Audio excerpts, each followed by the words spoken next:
அப்படியே என்ன இன்ட்ரோடியூஸ் சொல்லுங்க சொல்லலாம். வணக்கம்.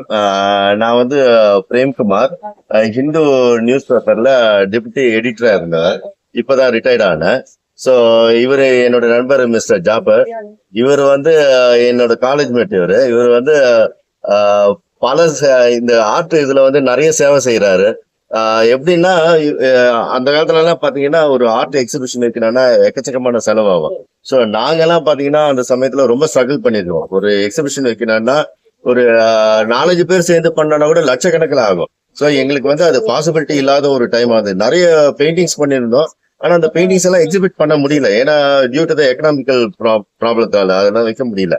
ஆனா அந்த சமயத்துல முடியாததை இப்ப இந்த காலத்துல இப்ப இவர் வந்து இப்போ வளரும் கலைஞர்களுக்கு நிறைய என்கரேஜ் பண்றாரு. எப்படின்னா ஒரு குரூப் ஆஃப் ஆர்டிஸ்டுகள் எல்லாம் ஒன்னா சேர்த்து ஒரு குறைவான தொகையில இந்த மாதிரியான ஒரு எக்ஸிபிஷன் வைக்கிறாரு. இது எப்படின்னாக்கா எல்லாருக்கும் ரொம்ப யூஸ்ஃபுல்லா இருக்கும். இப்ப பாத்தீங்கன்னா ஒரு குறைஞ்ச செலவுல அவங்களோட பெயிண்டிங்ஸ் எல்லாம் இந்த மாதிரி பெயிண்டிங்ஸ் எல்லாம் டிஸ்பிளே பண்றதுக்கு ரொம்ப பெரிய கஷ்டம் அப்பெல்லாம். ஆனா இவர் வந்து என்ன பண்றாரு, எல்லாரையும் ஒன்னா கலெக்ட் பண்ணி அவங்களால இந்த மாதிரி எக்ஸிபிட் பண்றது மூலமா இப்ப இருக்கிற கலைஞர்களுக்கு ரொம்ப ஊக்குவிக்கிற மாதிரி இருக்குது. இது ரொம்ப பெரிய அட்வான்டேஜ் தான் இவர் பண்ணத. இவரை நிச்சயமாலுமே பாராட்டாம எங்களால முடியவே முடியாது. இது அந்த மாதிரி ஒரு சேவை செஞ்சுட்டு இருக்காரு. இவரை என்னோட ஃப்ரெண்டுக்காகன்னு புகழ் இல்லை, இது இது நிஜமாலுமே எங்க டைம்ல இந்த மாதிரி இல்லாத போயிட்டாரு. இந்த மாதிரி ஒரு ஜாபர் எங்க டைம்ல கிடைக்கலையன்ற ஒரு ஆதங்கம் தான், வேற ஒண்ணும் இல்ல, பொறாம இல்லை. இது ஒரு ஆதங்கம் தான். அந்த மாதிரி கிடைச்சிருந்தா நாங்களும் எங்க பெயிண்டிங்ஸ் எல்லாம் இந்த மாதிரி எக்ஸிபிட் பண்ணி எல்லாரும் வந்து பார்த்து எங்க இதை பார்த்து எல்லாரும் சந்தோஷப்பட்டிருப்போம், நாங்களும் பெருமை அடைஞ்சிருப்போம். அது இல்லாம போச்சுன்னு சொல்லிட்டு. ஆனா இப்ப இவர் செய்யறாரு. இதை வந்து எல்லாருமே யூஸ் பண்ணிக்கணும். ஆக்சுவலா இப்போ வளரும் கலைஞர்கள் எல்லாமே இதை வந்து யூஸ் பண்ணிக்கணும். இது அது இல்லாம இப்ப நிறைய இதுங்க டெக்னாலஜி டெவலப்மெண்ட்ஸ் எல்லாம் இருக்குது. அதுல எல்லாம் வந்து அவங்களோட கலைங்களை எல்லாம் டெவலப் பண்ணிக்க கத்துக்கணும்.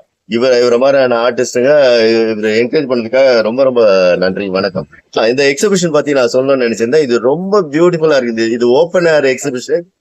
அதுவும் மியூசியத்துல, கவர்மெண்ட் மியூசியம், ஒரு கலை பண்பாட்டு ஒரு இடத்துல வந்து இந்த மாதிரி ஒரு மியூசியம் இதுல வந்து எக்ஸிபிட் பண்றது எல்லாருக்கும் ஒரு பெருமையா இருக்கு. இங்க பண்ணிருக்க ஒவ்வொரு ஆர்டிஸ்டும் அவங்க பயங்கரமான திறமை உள்ளவங்க.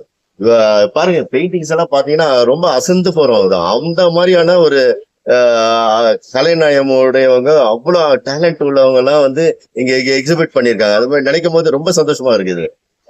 ஒவ்வொரு ஆர்டிஸ்டும் அவங்களோட டேலண்ட்டை பயங்கரமா காமிச்சிருக்காங்க. அதனால அது இல்லாம பொதுமக்களும் இங்க வந்து பார்த்து அந்த ஆர்டிஸ்டுகளை பார்த்து பாராட்டுறது எங்களுக்கு ரொம்ப பெருமையா இருக்குது. ஆர்டிஸ்டுகளுக்கும் நிஜமாலுமே பெருமையா தான் இருக்கும்னு நினைக்கிறேன். கண்டிப்பா அவங்க எல்லாம் ரொம்ப சந்தோஷப்படுவாங்கன்னு நினைக்கிறேன். அதனால ரொம்ப பியூட்டிஃபுல்லா பண்ணிருக்காங்க எல்லாருமே. நன்றி, வணக்கம்.